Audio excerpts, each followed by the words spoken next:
नमस्कार। जय हिंद। कैसे हैं आप सभी लोग? आशा करता हूँ सभी स्वस्थ, मस्त और जबरदस्त होंगे। तो सभी जल्दी से जल्दी उपस्थित हो जाएंगे ताकि इस सेशन की शुरुआत किया जाए। कैसे हैं आप सभी लोग? सबके वो बढ़िया बना। समय धीरे धीरे नज़दीक आ रहा है और रिवीजन का टाइम हमारे पास धीरे धीरे कम होते चले जाएंगे। इसलिए आशा कर रहा हूँ कि आप सभी ज़्यादा से ज़्यादा रिवीजन कर रहे हो और इस सप्ताह में पूरा का पूरा सेशन में समाप्त कर दूंगा। आज पॉलिटी समाप्त हो जाएगी। उसके बाद 2-3 कक्षाएं जो है विविध की मैंने लगवा रखी है, जिसके तहत बिहार के मेले त्योहार, ठीक है, बिहार के जो नृत्य हैं इन सब के बारे में पढ़ेंगे। जो बिहार विभूति है, बिहार के प्रमुख व्यक्तित्व हैं, इन सब के बारे में पढ़ के फिर सिलेबस हमारा समाप्त हो जाए। ठीक है, चलिए अब इतना हमने पढ़ा। इतने में अगर अभी तक किसी को कोई भी डाउट है तो 2 से 3 मिनट आप कमेंट करके अपने डाउट को क्लियर करवा लीजिए। मॉक में नंबर नहीं बढ़ रहा है, इसके लिए मैंने कई बार बोला कि मॉक केवल 2 मत देने के साथ साथ वहां पर एनालिसिस भी करो। ठीक है, वहां पर एनालिसिस भी करो कि कौन सा सब्जेक्ट जो है आपके कमजोर रहे हैं और वहां पर आप ज्यादा से ज्यादा मेहनत करो। आवाज तो सही जा रही है, आवाज तो ठीक है। मेरी तबीयत सही नहीं है जिस कारण से कल मैं कक्षा नहीं लिया। मैं पहले ही बोला था कि कल कक्षा लूंगा, बट सैटरडे वाली क्लास में ही आप सभी ने देखा होगा हालत थोड़ी सी ज़्यादा खराब हो गई थी, कल और ज़्यादा खराब हो गई, जिस कारण से क्लास में नहीं ले पाया। ठीक है ना? तो जो वहाँ पे क्वेश्चन करवाने थे, बाकी आपके जो गागर में सागर होंगे उसमें जो मेन मेन क्वेश्चंस होंगे जहाँ से संभावनाएं ज़्यादा हैं उन सबको करवाऊंगा। ठीक है ना? ताकि जितने भी इंपॉर्टेंट क्वेश्चन हैं उन सभी का आप रिवीजन कर पाए। साथ ही साथ वन शॉट सीरीज भी आपकी आ रही है। तो 23 तारीख से शुरू है और 23 तारीख को पहली कक्षा मेरी ही है, जिसमें हम 6 से 8 घंटे एक साथ रहेंगे और उसके माध्यम से एक ही कक्षा में अभी तक जितना भी हमने पढ़ा हुआ है वो सारे के सारे आपके रिवाइज हो जाएंगे। चाहे बिहार की राज व्यवस्था हो, बिहार की हिस्ट्री हो, बिहार की ज्योग्राफी हो, सब कुछ मैंने एक ही क्लास में रिवीजन करा देनी है। ठीक है, तो सब लोग अवश्य उपस्थित होइए। 11 बजे से होगा आपका वन शॉट यूट्यूब चैनल पर, जो स्टेट एग्जाम वाला है वहां पर। तो वहां पर भी आपके क्या होंगे, रिवीजन होंगे। ठीक है ना? क्लियर? अब हाँ, करंट अफेयर जो है करंट अफेयर में करवाऊंगा, लेकिन बात ये हुई थी मीटिंग में कि पेड बेस से अच्छा है कि आप यूट्यूब पर ही करवा दीजिए। तो यूट्यूब पर एक ही क्लास ले आऊंगा मैं, है ना? और आपके एग्जाम से, ठीक, 16 को एग्जाम है, तो 1 तारीख के आसपास, 1 या 2 तारीख को आप सभी के लिए करंट अफेयर का एक सेशन लेकर आऊंगा। जो बिहार के जितने भी करंट होंगे वो सारे एक ही में हो जाएंगे। ठीक है, एक ही वीडियो देख लोगे, उसके अलावा और कुछ देखने की आवश्यकता नहीं रहेगी। ठीक है ना? अब अंतिम टॉपिक हमने क्या पढ़ा था एक बार सभी बता दीजिएगा। ठीक है, और उसके बाद से सेशन को आगे बढ़ाते हैं। करंट अफेयर में 1 तारीख के आसपास, 1-2 तारीख को मैं करंट करवा दूंगा। ठीक है ना? अच्छा, 6 से 8 में क्लास में ही खत्म हो जाएंगे, मतलब जो पढ़ाएगा 6 से 8 घंटे, 10 घंटे भी हो सकते हैं। ठीक है ना?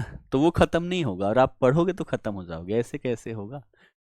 कहा जाता है ना कि अपने आप को तपाना पड़ता है, तब जाके हम एक सही सांचे में ढल पाते हैं। विधानसभा, विधान परिषद, ये हमने यहाँ पर पढ़ लिया है। ठीक है ना? चलो, विधानसभा विधान परिषद हमने यहाँ पर पढ़ लिया है। चलो डालते हैं आगे। अगला टॉपिक डालो, बिहार के मुख्यमंत्री। ठीक है ना? अगला टॉपिक सभी डालेंगे, बिहार के मुख्यमंत्री।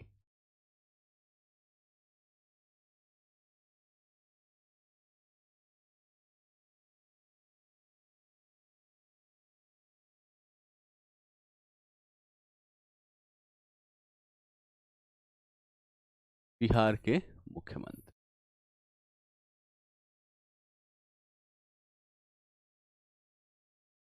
अब यहां से क्या क्या क्वेश्चन बन सकता है?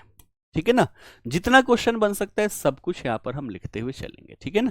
चलो, सबसे पहले तो बात करें, सबसे पहले तो पूछ जाएगा कि बिहार के प्रथम मुख्यमंत्री कौन। ठीक है, प्रथम मुख्यमंत्री कौन? ठीक है ना? तो देखो कई सारे पुस्तकों में आपको मोहम्मद यूनुस देखने को मिलेगा, क्या चीज, ठीक है ना, कई पुस्तकों में आपको मोहम्मद यूनुस देखने को मिलेगा। लेकिन कहानी समझ लो, जैसे हमने देखा था कि 1935 के अधिनियम के आधार पर 1937 में चुनाव हुए और 152 सीटों में से 98 सीटों पर विजयी कौन हुई, कांग्रेस। और कांग्रेस को लीड कर रहे थे कौन, तो कांग्रेस को लीड कर रहे थे श्री कृष्ण सिंह।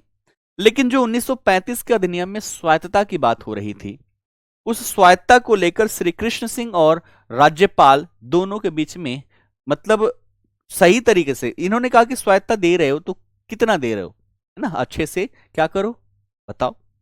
इस मुद्दे पर दोनों में मनमुटाव रहा, जिस कारण से राज्यपाल ने मोहम्मद यूनुस जो इंडिपेंडेंट पार्टी के लीडर थे, इनको इन्होंने कहा कि भैया तुम ही सरकार बना लो, श्री कृष्ण सिंह नहीं बनाने वाले, तो तुम ही सरकार यहां पर बना लो, ठीक है ना।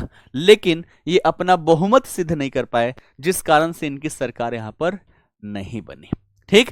तो फाइनली तब तक देखा जाए तो श्री कृष्ण सिंह और राज्यपाल के बीच में जो मनमुटाव था, ये मनमुटाव समाप्त हो गया और अंततः देखा जाए तो पहली बार मुख्यमंत्री कौन बनते हैं, श्री कृष्ण सिंह, ठीक है। श्री कृष्ण सिंह यहां पर पहली बार मुख्यमंत्री बनेंगे। श्री कृष्ण सिंह के संदर्भ में क्या, तो ध्यान रखना दो चीजें, आजादी से पहले, ठीक है, आजादी से पहले भी ये बनेंगे, ठीक, और आजादी के बाद भी।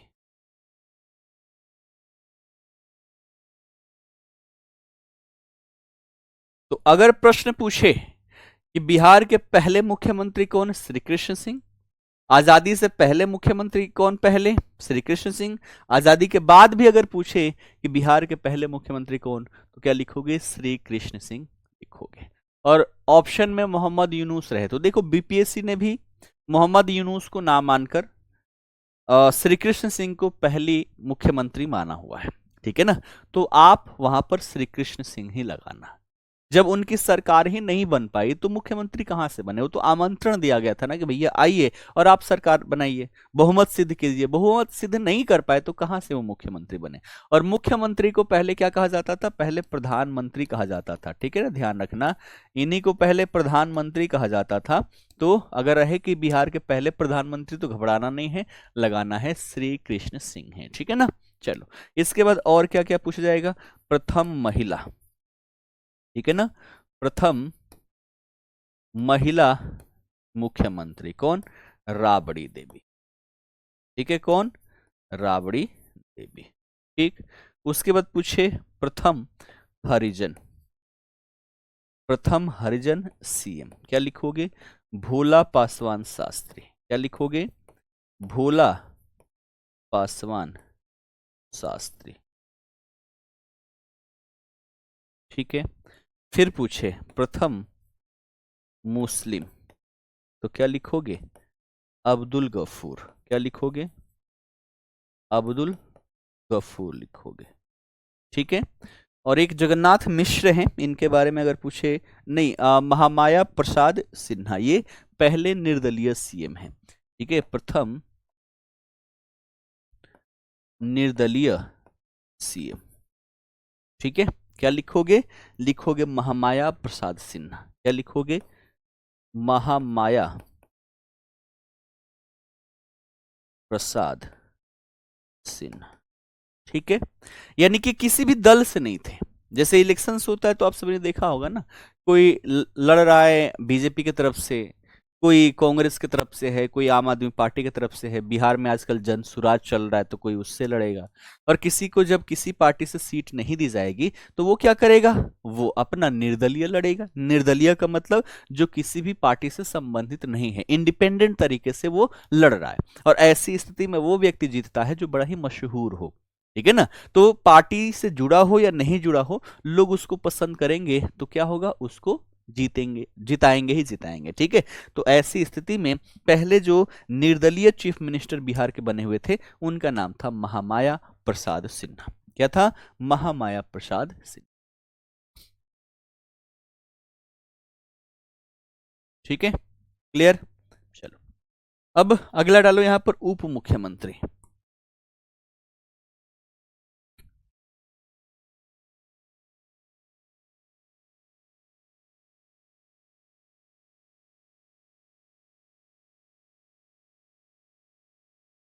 उप मुख्यमंत्री। तो क्या पूछेगा, सबसे पहले तो पूछेगा बिहार के प्रथम, ठीक है, कौन है, बताओ सभी, कौन है, कौन है? अनुग्रह नारायण सिन्हा, ठीक है ना। क्या लिखोगे, लिखोगे अनुग्रह नारायण सिन्हा, ठीक है, अनुग्रह नारायण सिन्हा। ये क्या रहे, पहले उप मुख्यमंत्री बने। अब इसमें क्या रहेगा, इसमें वर्तमान, ठीक है ना। अच्छा, चीफ मिनिस्टर वाले में वर्तमान नहीं लिखा ना, तो यहां पर लिख लेना। ठीक, अगर पूछे आपसे बिहार के वर्तमान सीएम, तो क्या लिखोगे, यहां पर लिखोगे नीतीश कुमार। क्या लिखोगे, नीतीश कुमार लिखोगे, ठीक है। ये 9वीं बार, ठीक है ना, इनके बारे में ये भी याद रखना, ये 9वीं बार शपथ लिए हुए हैं मुख्यमंत्री के रूप में, ठीक है। पूछे पहली बार, ठीक है ना, पहली बार ये कब बने थे, तो 2000 में, 2000 में पहली बार ये बिहार के सीएम बने हुए थे। कुछ दिनों के लिए बनते हैं, बाकी अगर 5 साल के कार्यकाल वाले देखें तो 2005 में ये बनेंगे, ठीक है ना। तो वर्तमान सीएम कौन है, नीतीश कुमार है, ठीक। अब 2-3 चीजें और, अगर पूछे सर्वाधिक कार्यकाल, इसमें 2-3 चीज और लिख लो, ठीक है। अगर यहां पर पूछे सर्वाधिक कार्यकाल, ठीक है ना, सर्वाधिक कार्यकाल यानी कि सबसे लंबे टाइम पीरियड तक बिहार के मुख्यमंत्री कौन रहे, तो यहां पर क्या लिखोगे, लिखोगे श्री कृष्ण सिंह। क्या लिखोगे, लिखोगे श्री कृष्ण सिंह, ठीक है। कार्यकाल की बात करें 1937 से लेकर 1939 तक 2 साल रहे, फिर 40 से लेकर 45 तक इलेक्शंस ही नहीं हुए, 1946 में इलेक्शन हुआ, फिर से ये क्या बनेंगे, मुख्यमंत्री बनेंगे। उसके बाद हम आजाद हो जाएंगे और 1961 तक ये क्या रहते हैं, तो बिहार के मुख्यमंत्री रहते हैं। तो सबसे लंबे टाइम पीरियड तक अगर कोई बिहार का सीएम रहता है तो श्री कृष्ण सिंह रहता है। और अगर पूछे सबसे ज्यादा बार बिहार के सीएम कौन बने हुए हैं, तब क्या लिखोगे, तब नीतीश कुमार लिखोगे, ठीक है ना। क्लियर है। मुख्यमंत्री का एक्सप्लेनेशन संविधान के किस अनुच्छेद में, जिसमें मंत्री परिषद है ना, राज्यपाल आप पढ़ेंगे, है ना, 153, ठीक। उसके बाद क्या पढ़ोगे, उसके बाद पढ़ोगे कि जो राज्य की कार्यकारी शक्ति होगी वो राज्यपाल में निहित होगी। फिर क्या पढ़ोगे, राज्यपाल को सहायता एवं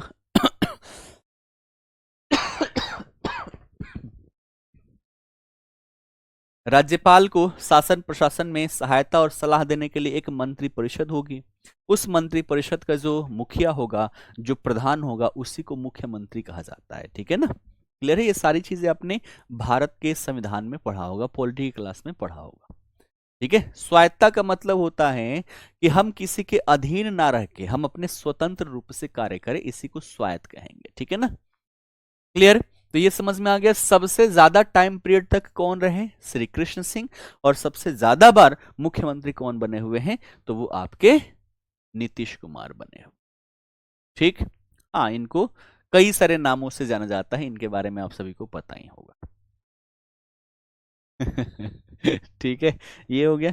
चलो, अब इसमें वर्तमान में देखें, वर्तमान में 2 उप मुख्यमंत्री हैं। एक है कौन, विजय कुमार सिन्हा, है ना। तो वर्तमान में 2 हैं, एक कौन है, एक है विजय कुमार सिन्हा, ठीक है, विजय कुमार सिन्हा थे। और दूसरे जो हैं उनका नाम है सम्राट चौधरी, क्या नाम है, सम्राट चौधरी। और सम्राट चौधरी के संदर्भ में याद रखना कि ये वर्तमान में उप मुख्यमंत्री के साथ साथ बिहार के वित्त मंत्री भी हैं।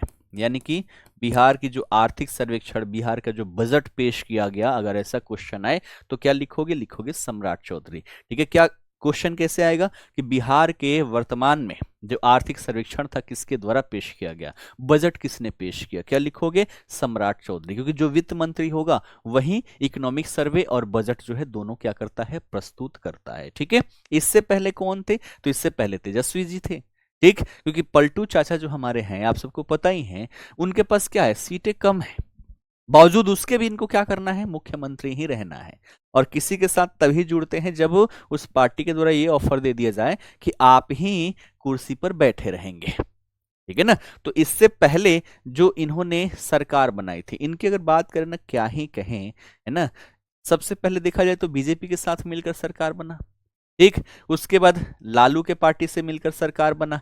तब क्या बोले थे कि बीजेपी ऐसी बेकार पार्टी है, मर जाऊंगा लेकिन बीजेपी के साथ कभी भी जुड़ूंगा नहीं, ठीक। और फिर देखा जाए तो तेजस्वी यादव को उप मुख्यमंत्री बनाया गया। उसके बाद क्या हुआ, फिर से बीजेपी के साथ चले गए। तो फिर इनकी जो कही हुई बातें हैं ना, वो वायरल हुई थी, ठीक। तो एक बात ये समझना कि आज के टाइम पीरियड पर, चूंकि सोशल मीडिया का जमाना है, पहले का नहीं था कि सारा कागज में लिखा जाता था कि एक नेता कुछ कहे और बाद में कुछ भी कहे तो कोई उसको कंपेयर नहीं करेगा। आज के टाइम पीरियड पर क्या है, आज के टाइम पीरियड पर है कि हर कुछ मीडिया सोशल मीडिया पर अवेलेबल है। आपने पहले क्या कहा, अभी क्या कहा, तुरंत कंपेयरिंग हो जाता है और वीडियो वायरल भी हो जाता है, ठीक है ना।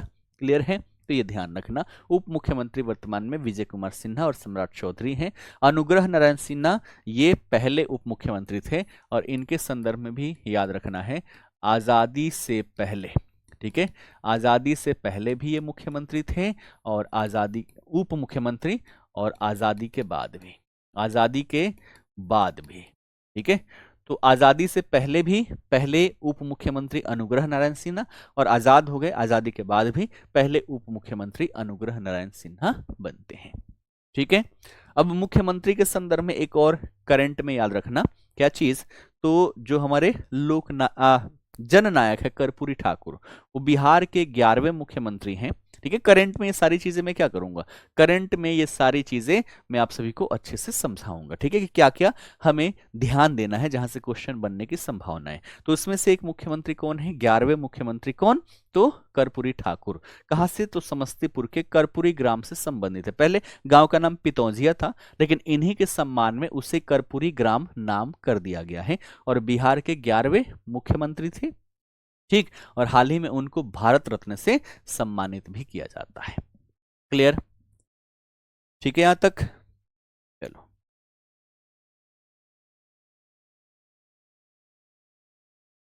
लिख लिया सबने।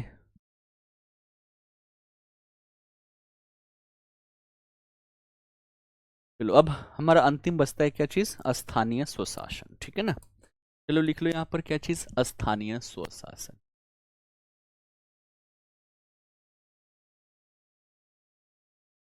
स्थानीय स्वशासन,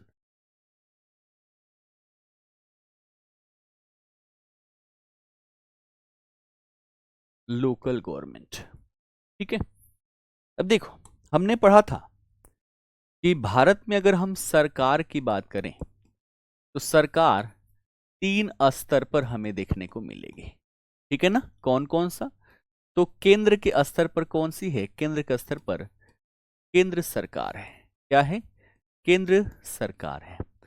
फिर राज्य के स्तर पर क्या है, राज्य के स्तर पर राज्य सरकार है, ठीक है।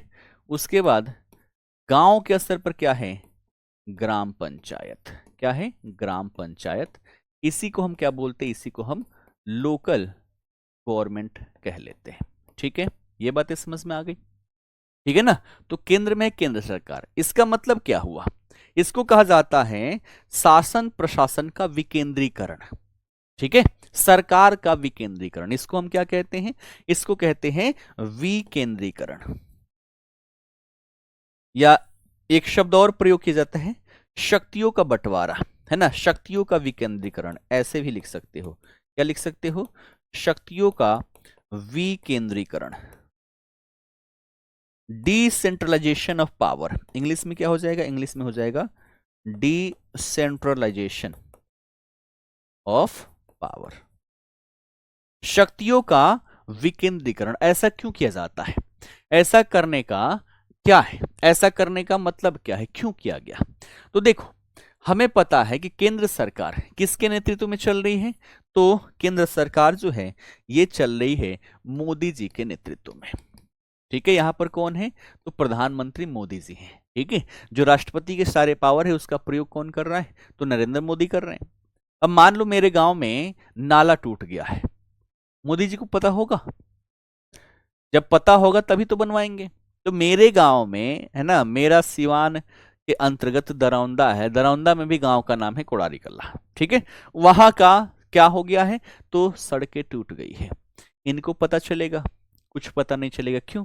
ये सेंटर में बैठे हुए, दिल्ली में बैठे हुए हैं, तो उनको कैसे पता चलेगा?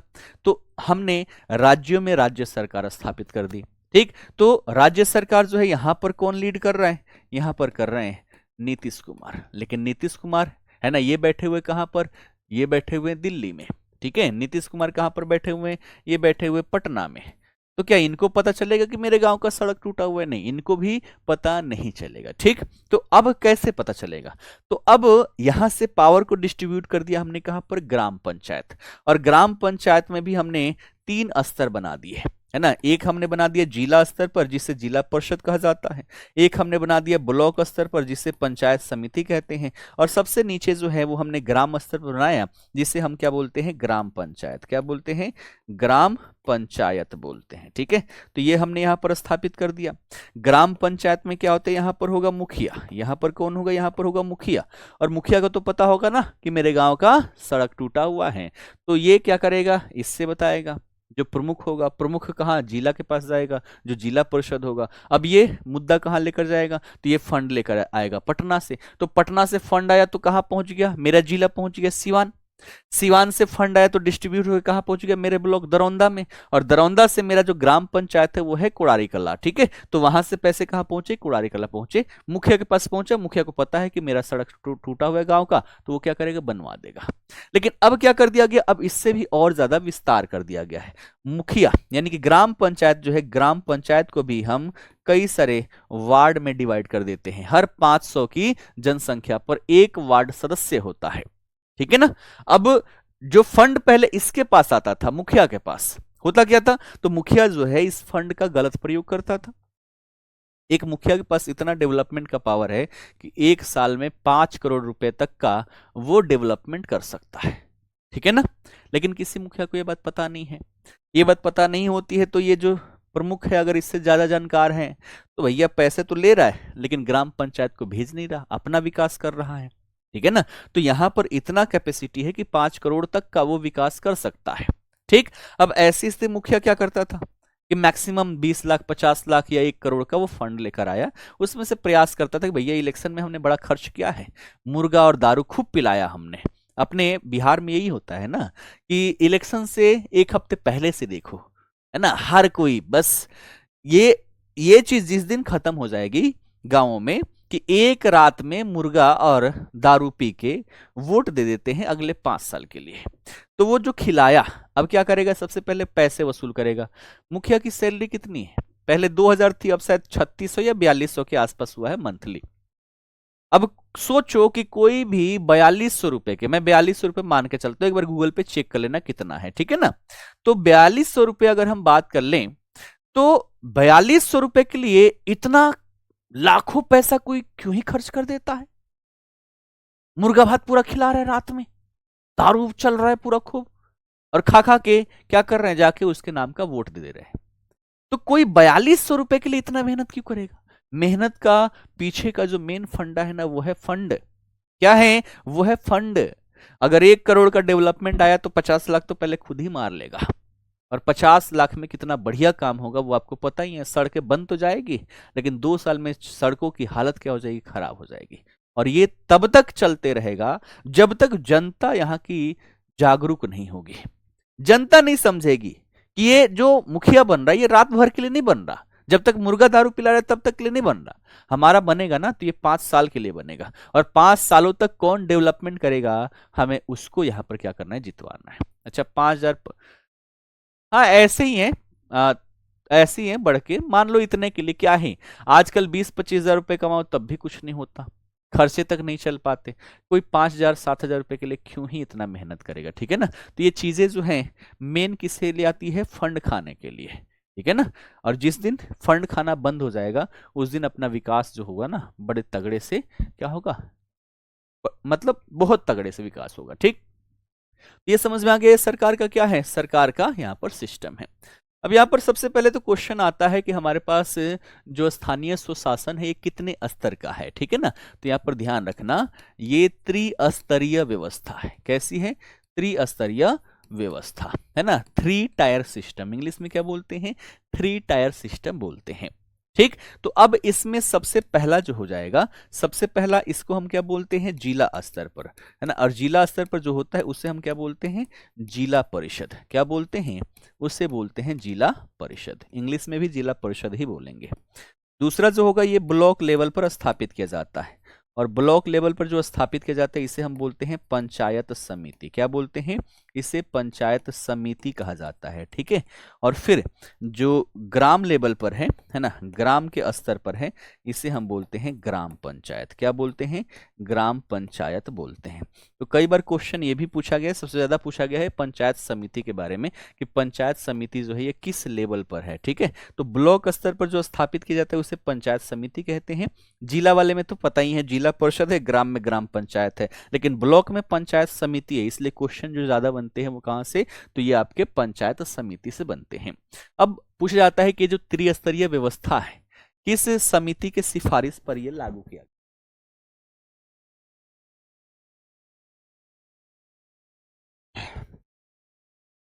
तो ठीक, आते आते रह गई तबीयत, मतलब ऐसे खराब है, कभी खड़े खड़े पैर ऐसे कांपने लग जा रहे हैं।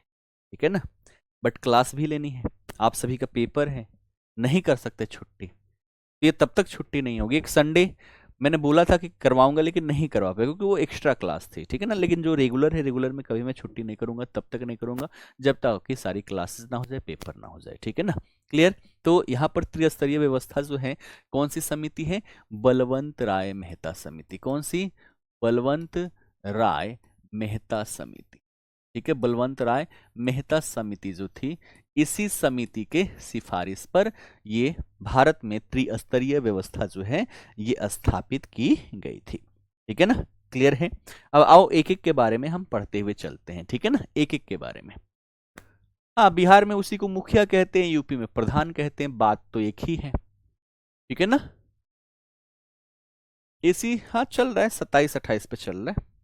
आओ देखते हैं आगे। सबसे पहले बात करें ग्राम पंचायत। ठीक है ना, सबसे पहले बात करें ग्राम पंचायत। ठीक, तो ग्राम पंचायत का सबसे पहले बात करेंगे गठन। तो अलग अलग राज्यों में अलग अलग है। जैसे यूपी की बात करें तो यूपी में 1000 की आबादी पर ग्राम पंचायत का गठन कर दिया जाता है। ठीक है ना, मिनिमम 1000 आबादी होनी चाहिए तो ग्राम पंचायत का गठन कर दिया जाएगा। लेकिन बिहार में देखें तो बिहार में ये गठन जो होता है वो 7000 की आबादी पर, क्या होगा, 7000 की आबादी पर इसका क्या किया जाएगा, गठन किया जाएगा। ठीक है, तो बिहार में क्या हो जाएगा, बिहार में हो जाएगा 7000 की आबादी पर गठन। ठीक, उसके बाद बात करें ग्राम पंचायत के सदस्य। ठीक है, जो सदस्य होंगे उनकी नियुक्ति कितनी होगी, 500 की आबादी पर, 500 की आबादी पर एक सदस्य की नियुक्ति। ठीक है, और ये नियुक्ति जो होगी वो प्रत्यक्ष तरीके से, प्रत्यक्ष जहां आप कहीं भी लिखूंगा ना उसका मतलब हो कि वहां पर आप और हम वोट देंगे। ठीक है ना, क्लियर है। तो जहां कहीं भी प्रत्यक्ष लिखा होगा वहां पर आप और हम वोट देंगे, और जहां पर अप्रत्यक्ष लिखा हो वहां पर हम और आप वोट नहीं देंगे। हमने जिसको चूज कर लिया वो जाके क्या करेगा, वोट देगा। ठीक है, जैसे राष्ट्रपति का चुनाव जनता के द्वारा ही किया जाता है, लेकिन हम वोट देते नहीं। हमने जिन अपने प्रतिनिधियों को चुना, जो हमारे सांसद है, विधायक है, उनको हमने चुना, यानी कि वो लीड कर रहे हैं, हमें जनता को लीड कर रहे हैं। तो ऐसी स्थिति में क्या होगा कि वो जाकर वोट करते हैं, किसको, राष्ट्रपति को। ठीक है ना, तो वो हो जाता है आपका क्या चीज, वो हो जाता है आपका अप्रत्यक्ष तरीका, और जहां पर हम वोट करते हैं उसको प्रत्यक्ष तरीका बोलते हैं।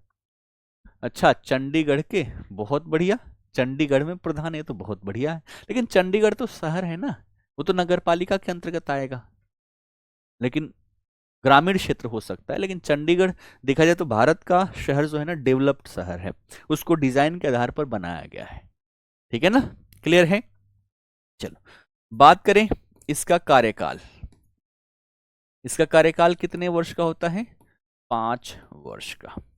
ठीक है, उसके बाद बात करें कि जो इसका अध्यक्ष होता है उसे क्या कहते हैं, उसे कहते हैं मुखिया। ठीक है, और मुखिया का जो चुनाव होता है वो कैसे होता है, वो होता है प्रत्यक्ष। ठीक है, प्रत्यक्ष यानी कि हम क्या करते हैं, वोट देते हैं। ठीक, उप मुखिया का चुनाव नहीं होता। ये जो सदस्य होते हैं ना, हमने देखा 500 की आबादी पर एक सदस्य होता है। अब ये लोग क्या करेंगे, वोट करेंगे। जैसे इन्हीं में से कोई खड़ा हो गया कि भैया मैं उप मुखिया बनना चाहता हूं, कोई और भी खड़ा हो गया उप मुखिया बनना चाहता हूं, तो अब इसमें से जितनी वहां पर संख्या होगी, अब इसमें ये लोग वोट करेंगे और जिसको ज्यादा वोट मिलेगी वो क्या बन जाएगा, उप मुखिया बन जाएगा। ठीक है, तो अब यहां पर बात करें उप मुखिया की, ये भी लिख लो। उप मुखिया जो होगा, उप मुखिया का, इसके अगर बात करें चुनाव की, तो इसका चुनाव कैसे होता है, इसका चुनाव होगा अप्रत्यक्ष तरीके से। कैसा होगा, तो इनका अप्रत्यक्ष चुनाव होगा। ठीक है ना। चलो, बीडीसी जो होता है वो ब्लॉक लेवल पर होता है, ठीक है ना, अभी उसके बारे में पढ़ेंगे आगे। ठीक, ये समझ में आ गया। चलो, तो यहां पर चुनाव, जो ये सदस्य, सदस्य को क्या कहते हैं, मैं डायरेक्टली यहां पर लिख दे रहा हूं ताकि आप समझ पाएंगे। इस सदस्य को हम क्या बोलते हैं, वार्ड। ठीक है, वार्ड मुखिया भी इसको कह लिया जाता है। ठीक है ना, अपने आप को मुखिया कहलवाने में इनको बड़ा मजा आता है, तो बिहार में इनको वार्ड मुखिया कहा जाता है। 500 की आबादी पर इनका चुनाव कैसे होगा, प्रत्यक्ष होगा। मुखिया जो है, मुखिया का चुनाव भी कैसा होगा, प्रत्यक्ष होगा। और उप मुखिया जो है, ये अप्रत्यक्ष तरीके से चुने जाते हैं। ठीक है, क्लियर।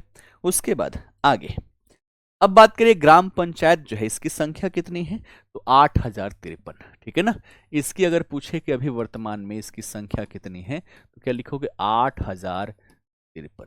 ठीक है, 8053 अभी वर्तमान में ग्राम पंचायत का संख्या है। कहां पर, बिहार में। क्लियर है, हो गया सबका। चलो, अब पूछा जाएगा कि जितने भी हमने देखा है ना, अगर मैं चाहता हूं मुखिया बनना, तो मेरी उम्र कितनी होनी चाहिए चुनाव लड़ने के लिए, न्यूनतम आयु। ठीक है, तो न्यूनतम आयु कितनी होगी, 21 वर्ष। कम से कम आप 21 वर्ष के होने चाहिए, तब किसी गांव के मुखिया बन सकते हैं, सरपंच बन सकते हैं। ठीक है, ये 500 जनता है। ठीक है ना, 500 क्या है, जनता है। क्लियर, ठीक है ना, हो गया।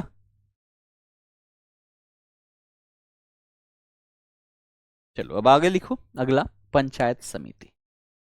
अगला क्या लिखना है, अगला है हमारा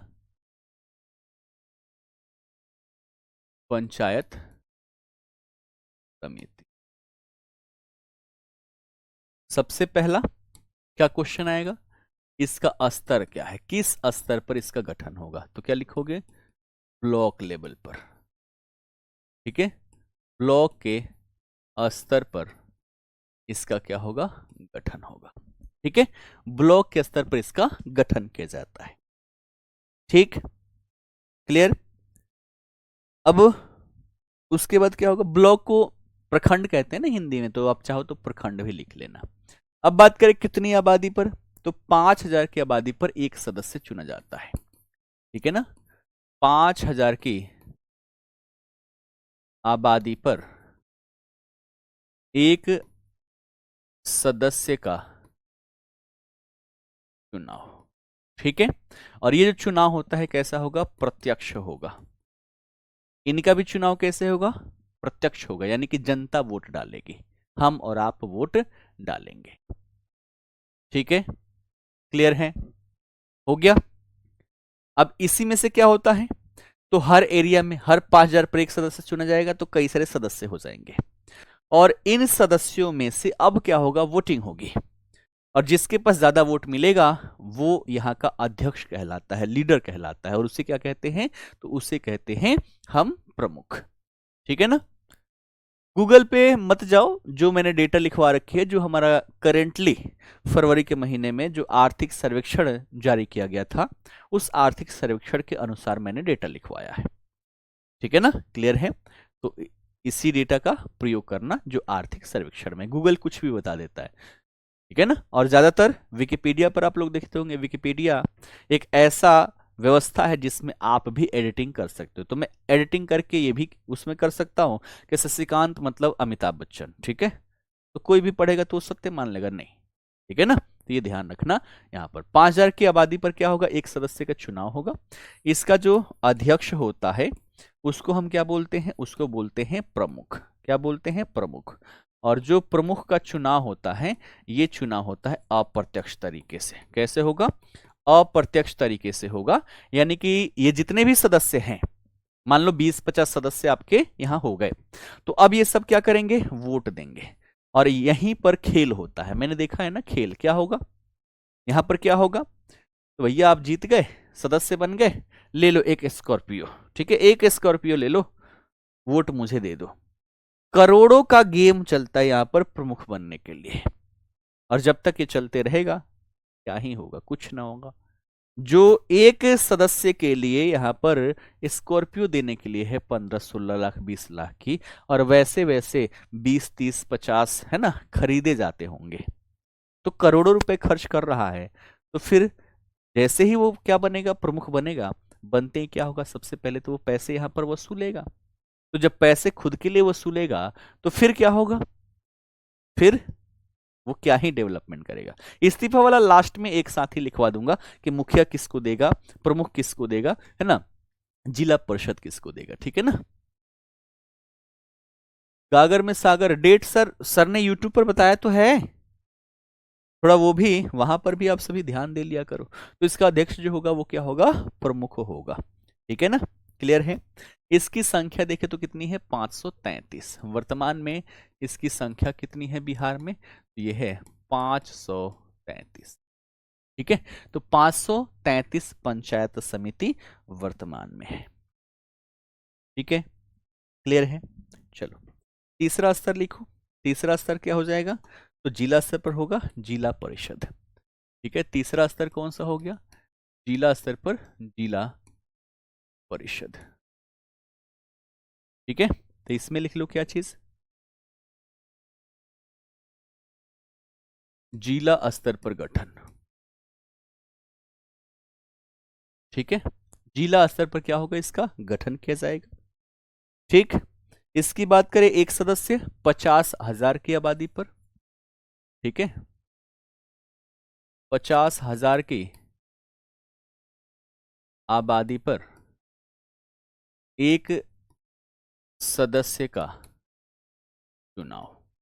और ये चुनाव भी कैसा होगा, प्रत्यक्ष चुनाव होगा, यानी कि जनता सीधे यहां पर वोट डालेगी। ठीक है, जनता क्या करेगी, सीधे यहां पर वोट डालेगी। ठीक, क्लियर। अब इसका जो अध्यक्ष होगा, है ना, इसका जो अध्यक्ष होगा, इसका भी चुनाव कैसा होगा, तो इसका चुनाव जो होगा वो अप्रत्यक्ष तरीके से होगा। यानी कि अब ये सदस्य हैं, इन सदस्यों में से एक को चूज कर लिया जाएगा जो इसका अध्यक्ष होगा, और वहीं पूरे जिले को क्या करेगा, तो फंड वंड ये दिखेगा और रिलीज करेगा। ठीक है, क्लियर है। और वर्तमान में इसकी संख्या कितनी है, अगर पूछे इसकी संख्या, तो जितने जिले हैं उतने संख्या, यानी कि वर्तमान में 38 हमारे पास जिला परिषद है। ठीक है, अब क्वेश्चन यही आएगा ना, जैसे सबसे ज्यादा जो क्वेश्चन पूछे गए हैं पंचायत समिति से, कि किस स्तर पर पंचायत समिति गठन की जाती है, तो प्रखंड स्तर, ब्लॉक स्तर पर। ठीक है, इनके सदस्यों का, है ना, पंचायत समिति के सदस्यों का चुनाव कैसे होता है, तो क्या लिखोगे, प्रत्यक्ष तरीके से लिखोगे।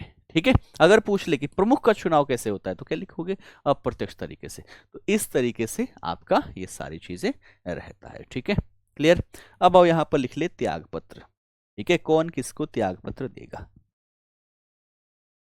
ठीक है, अगर मान लो त्याग पत्र देना है, सबसे पहले बात करें किसका, मुखिया का। मुखिया को त्याग पत्र देना हो, किसको देगा। ठीक है, मुखिया को त्याग पत्र देना होगा, किसको देगा, तो जिला पंचायती राज पदाधिकारी को। किसको, तो जिला पंचायती राज पदाधिकारी को। ठीक है, मुखिया किसको देगा, जिला पंचायती राज पदाधिकारी को ये अपना दे देगा। ठीक है ना, त्याग पत्र। क्लियर है। अब बात करें जो प्रमुख होगा वो किसको, तो अनुमंडल दंडाधिकारी को। ठीक है, अगर हम बात करें किसकी, प्रमुख की, ये अनुमंडल दंडाधिकारी को, अनुमंडल दंडाधिकारी को प्रमुख जो होगा अपना त्याग पत्र देगा, ठीक है ना।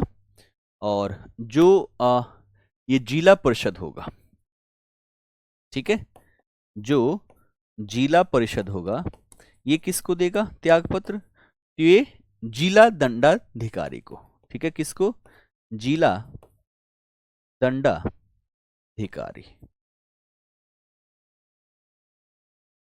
ये समझ पा रहे हैं आप सभी, इन अधिकारियों के बारे में जान रहे हैं, ये तो ऐसे लिखा हुआ है, क्या इसको पहचान रहे हैं आप, इसको पहचान रहे हैं, इसको पहचान रहे हैं, किसको कहा जाता है थोड़ा सा बताएं आप सभी, अभी टाइम है ना, अभी तो बहुत टाइम है।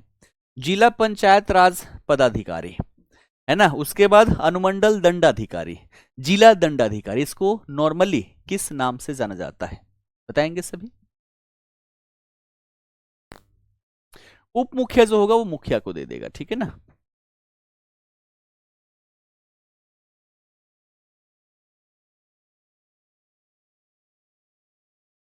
चलिए बताएं,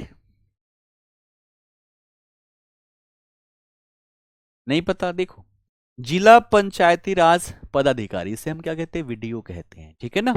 अनुमंडल दंडाधिकारी इसको एसडीएम कहते हैं, और जिला दंडाधिकारी इसको डीएम कहा जाता है, ठीक है ना। तो आप लिख लो, साइड में लिख लो, ये तो आप सभी को नहीं समझ में आएगा, है ना।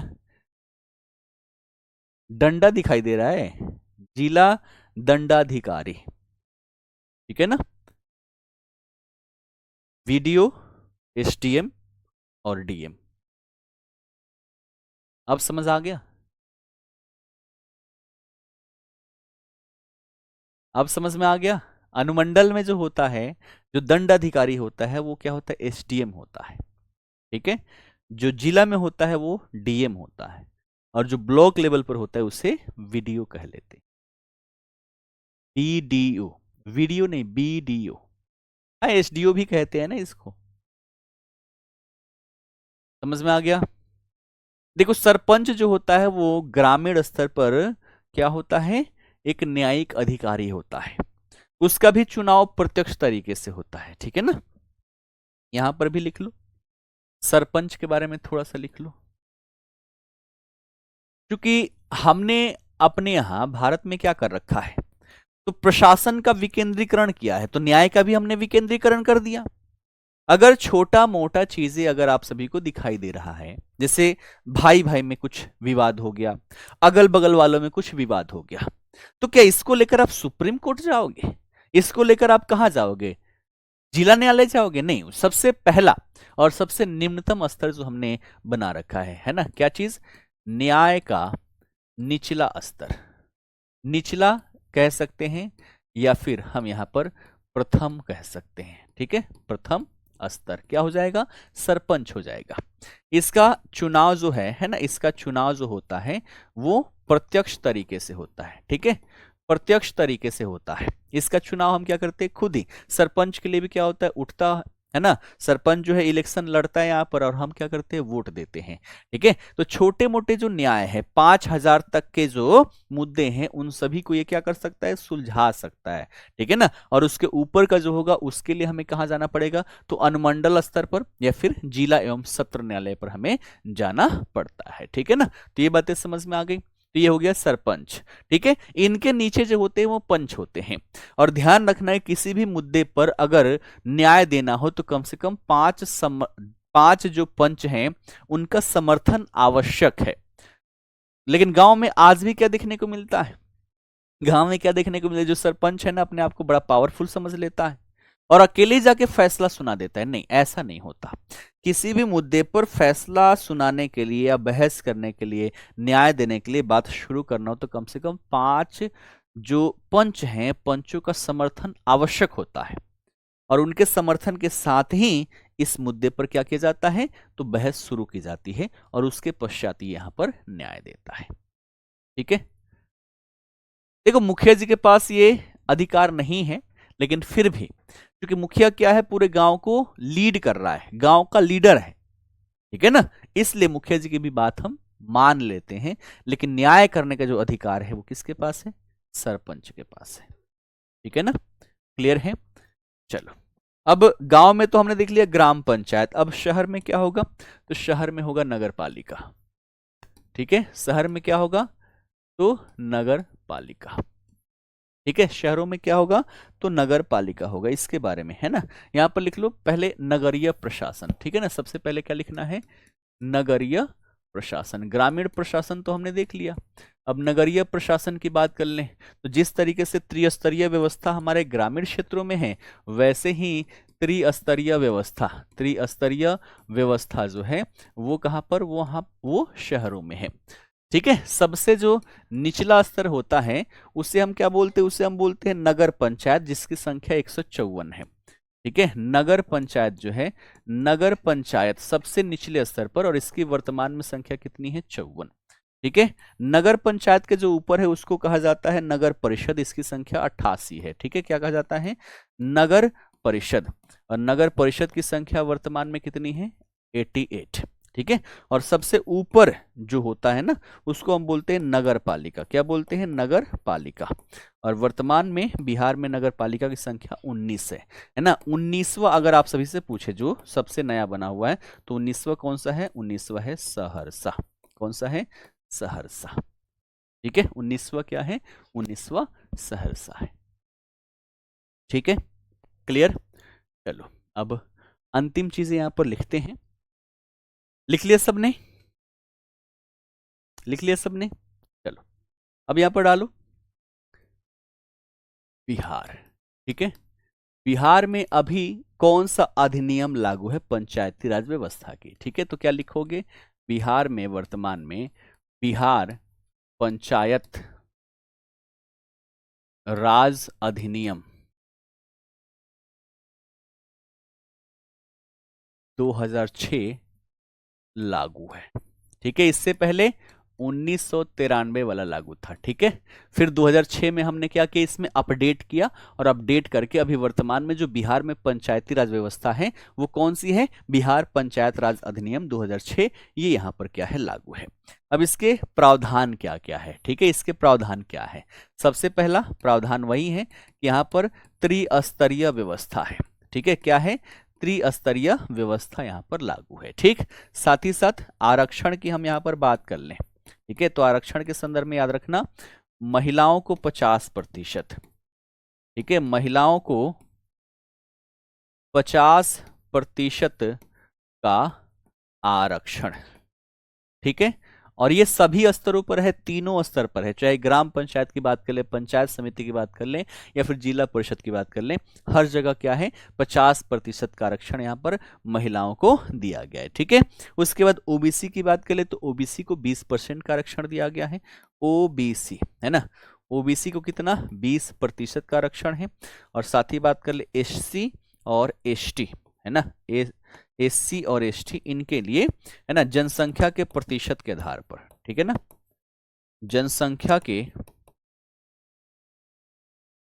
प्रतिशत के आधार पर। ठीक है, यानी कि जितना राज्य में जनसंख्या है इनके परसेंटेज उतना होगा। जैसे एसटी के बारे में हमने पढ़ा था 1.3% है, इसके बारे में पढ़ा था कि लगभग 16% है। तो इतना आरक्षण जो है इनके लिए है। और ध्यान रखना, ये जो आरक्षण है ये 50% से अधिक नहीं होना चाहिए। तो ये 20 हो गया, और ये 15 हो गया, 35 है ना, मतलब 16, 36, 37, 37.5% के आसपास यहाँ पर क्या है? आरक्षण है। और महिलाओं के लिए तो 50% है। ठीक है, और ऐसा करने वाला भारत का पहला राज्य है, ये भी लिख लो, है ना। महिलाओं को ग्राम पंचायत में 50% का आरक्षण देने वाला भारत का पहला राज्य है। भारत का पहला राज्य कौन है? तो ये है अपना प्यारा बिहार। ठीक है, और आज वर्तमान में 20 से ज्यादा ऐसे राज्य हैं जहां पर अब 50% का आरक्षण महिलाओं को दिया गया है। ठीक है ना, साथ ही साथ अभी हाल ही में चर्चे में रहा था संसद के बारे में, है ना, कि यहाँ पर बात की जा रही है कि संसद में भी क्या होना चाहिए? महिलाओं की भागीदारी होनी चाहिए। अभी परसेंटेज क्या है? कम है, लेकिन अब यहाँ पर बिल पास हो गया है। अगली जो संसद गठित की जाएगी उसमें 33% क्या होगी? तो महिला होगी। 33% सीटें जो होगी वो क्या होगी? महिलाओं के लिए आरक्षित होगी। ठीक है ना, ध्यान रखना। कितनी? 33% महिलाओं के लिए। कहां पर? संसद में। ठीक। अच्छा, गुरुजी टेस्ट मारते समय हमसे जानते हुए भी सवाल गलती हो जा रहा है। हम सिवान के तेलकत्थू गांव से। अच्छा, तेलकत्थू, हाँ जानता हूं। अब देखो, ये गलती तभी होती है जब चीजें हम धैर्य के साथ नहीं करते हैं। अगर आपने पढ़ा है, रिवीजन किया है और धैर्य के साथ कर रहे हैं, हड़बड़ी में नहीं कर रहे हैं, तो फिर कभी भी गलती नहीं हो। ठीक है ना। अच्छा, बिहार में दारू बंद है, फिर सिवान में सप्लाई करता है, कौन करता है? देखो, बिहार में शराबबंदी तो है, लेकिन है नहीं। ठेके बंद हैं, आगे वाला गेट बंद है, लेकिन पीछे वाले से बेचा जा रहा है। तो मैं तो नहीं मानता कि शराबबंदी वहां पर है। बस कानून लगा दिया गया है, लेकिन शराबबंदी जो है, शराबबंदी यहाँ पर नहीं है। ठीक है ना। इससे प्रॉफिट जो हुआ है ना, सबसे ज्यादा पुलिस अधिकारियों को हुआ है। कहीं भी पकड़ते हैं, 5-10 हज़ार, 20 हज़ार, 50 हज़ार इनका बन जाता है। तो सबसे ज्यादा अगर बात करें, तो सबसे ज्यादा प्रॉफिट अगर किसी को हुआ है, तो ये पुलिस वालों को हुआ है। ठीक है। ये मेयर जो होते हैं ना, जैसे यहाँ पर मुखिया होते हैं, वैसे ही नगर पालिका वाले सिस्टम में, शहरी वाले सिस्टम में, वहां पर मेयर होते हैं। मेयर का चुनाव किया जाता है। क्लियर है? नहीं, पुलिस के वैकेंसी में 33% है। ठीक है ना। बिहार में अगर हम बात करें, पुलिस की बहाली है ना। पुलिस क्या, सरकारी जितने भी जॉब है, ठीक है, जितने भी गवर्नमेंट जॉब है बिहार में, उसमें 33% महिला आरक्षण है। महिला के लिए क्या है? आरक्षण है। ये तो देखो कितना बढ़िया सिस्टम है बिहार में। जितनी भी वैकेंसी आएगी, उसमें से 33% सीटें महिलाओं के लिए आरक्षित है। ठीक है। उसके बाद जो यहाँ पर ट्रांसजेंडर कम्युनिटी के हैं, उनके लिए भी आरक्षण ये दे दिया गया है कि हर 500 सीट पर एक सीट किसके लिए होगा? ट्रांसजेंडर समुदाय के लिए होगा। ठीक है ना। कहते रहते हैं ना कि भैया हमारे लिए क्या ही है, हम यहाँ पर क्या ही करते हैं। ठीक है ना, सरकार हमारे लिए क्या करती है? तो बिहार सरकार ने यहाँ पर कर रखा है कि हर 500 सीटों में से एक सीट किसके लिए रिजर्व होगा? तो वो ट्रांसजेंडर समुदाय के लिए होगा। ठीक है ना। चलिए, तो पॉलिटी जो है, पॉलिटी हमारे यहाँ पर कंप्लीट होती है। जितना भी इंपॉर्टेंट सेक्शन था, जो आपके एग्जाम के लिए इंपॉर्टेंट है, महत्वपूर्ण है, जहां से क्वेश्चन बन सकता है, ठीक है ना, तो ये सारी चीजें मैंने यहाँ पर कवर कर ली है। अब समय जो है, समय समाप्त होने वाला है। कल से हम करेंगे विविध। ठीक। तो विविध में 5-6 टॉपिक है जो हम कवर कर लेंगे, जैसे कि, है ना, बिहार में प्रथम पहली बार क्या क्या हुआ है। ठीक है। उसके बाद बिहार के मेले त्योहार, बिहार के लोक नृत्य, ठीक है ना, ये सब कर लेंगे। बिहार के प्रमुख व्यक्तित्व कर लेंगे। ठीक है ना। ठीक। उसके बाद जो घूमने वाली जगह है, कौन सी मंदिर कहाँ पर है, ये सब हम कर लेंगे। तो फाइनली हमारा सिलेबस जो है क्या हो जाएगा? कंप्लीट हो जाएगा। ठीक है। तो चलिए फिर यहीं पर सेशन को समाप्त करते हैं। मिलते हैं फिर 2 बजे प्रैक्टिस सेट के साथ। फिलहाल के लिए आप सभी का बहुत बहुत धन्यवाद। बाकी जो भी डाउट हो, आप कमेंट बॉक्स में अवश्य ही कमेंट कर देना। ठीक है। चलिए, बहुत बहुत धन्यवाद। जय हिंद।